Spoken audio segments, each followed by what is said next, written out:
সবাইকে স্বাগতম আজকের ভিডিওতে। আমরা এমন একটি সমস্যার সমাধান নিয়ে আলোচনা করব যা অনেকের জীবনে প্রায়ই বাধা সৃষ্টি করে, অ্যালার্জি।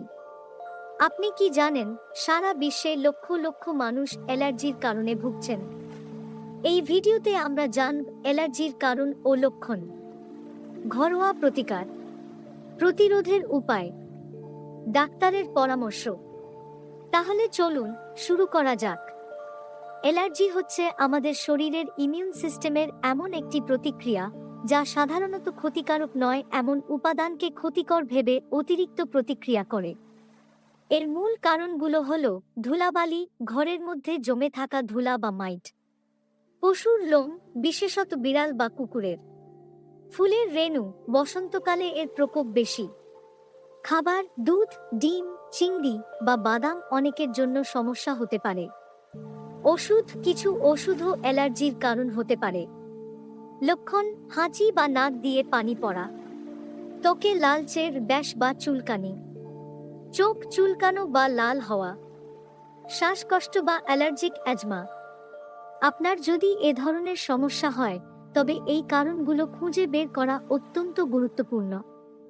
অ্যালার্জি থেকে মুক্তি পেতে কিছু ঘরোয়া প্রতিকার আছে। এগুলো প্রাকৃতিক এবং নিরাপদ। গরম পানির ভাপ, প্রতিদিন 5-10 মিনিট ভাপ নিলে নাকের বন্ধভাব কমে যায় এবং শ্বাস প্রশ্বাস সহজ হয়।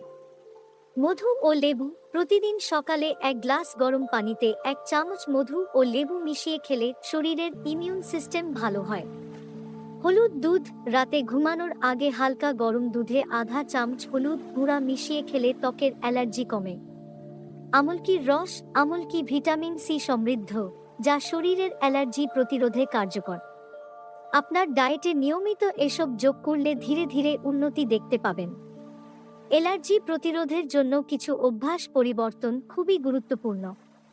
পরিষ্কার পরিচ্ছন্নতা বজায় রাখুন, ঘর নিয়মিত ঝাড়ু দিয়ে পরিষ্কার করুন। বিছানার চাদর, বালিশের কাভার সপ্তাহে অন্তত একবার ধুয়ে নিন। ধুলাবালি এড়িয়ে চলুন, বাইরে বের হলে মাস্ক ব্যবহার করুন।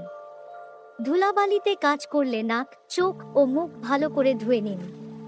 পোষা প্রাণী পরিচর্যা, পোষা প্রাণী থাকলে নিয়মিত তাদের লোম পরিষ্কার করুন।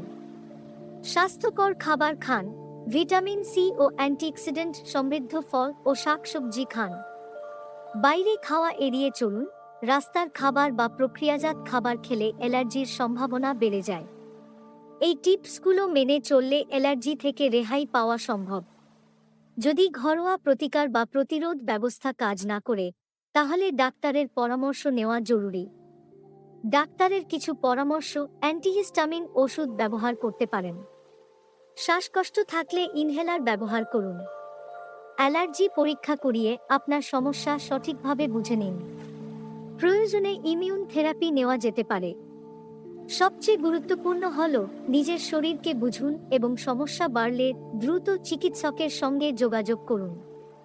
আজকের আলোচনায় আমরা শিখলাম কিভাবে অ্যালার্জি দূর করার ঘরোয়া প্রতিকার, প্রতিরোধের উপায় এবং ডাক্তারের পরামর্শ কার্যকর হতে পারে। আপনি যদি এই টিপসগুলো কাজে লাগান, তাহলে অ্যালার্জি নিয়ন্ত্রণে রাখতে পারবেন। ভিডিওটি ভালো লেগে থাকলে লাইক দিন, শেয়ার করুন এবং চ্যানেলটি সাবস্ক্রাইব করতে ভুলবেন না। আপনার যদি কোনো প্রশ্ন থাকে, কমেন্টে জানাতে পারেন। সবাই সুস্থ থাকুন, নিরাপদ থাকুন। বিদায়।